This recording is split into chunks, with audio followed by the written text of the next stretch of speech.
第三種嘅陰道炎感染咧，其實就講緊係性病嘅嚇。咁其實性病咧喺我哋香港嘅 population 裏邊咧，其實未必話太常見嘅。但係咧有時嗰個症狀咧，當你發覺佢嗰個下身嘅分泌有所異常啦，突然間係好多。好黃嚇，有泡，甚至導致你有肚痛、下身不適嘅嚇，好痕嘅情況，你覺得佢轉變太突然嘅時候咧，其實呢方面咧，我哋都要做檢查去檢查清楚嚇，去排除呢方面嘅可能性嘅嚇。通常我哋都要咧做嗰個陰道分泌的去化驗做培植咧，先可以確診到嚇。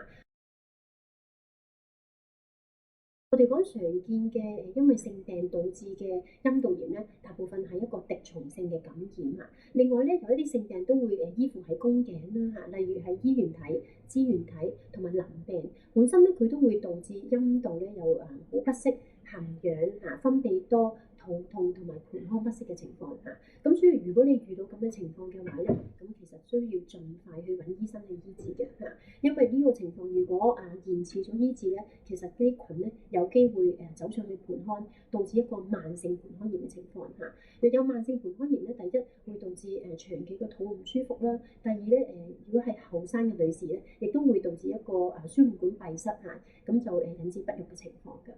如果你對以上嘅內容有任何疑問嘅話，可以揾翻你嘅專科醫生。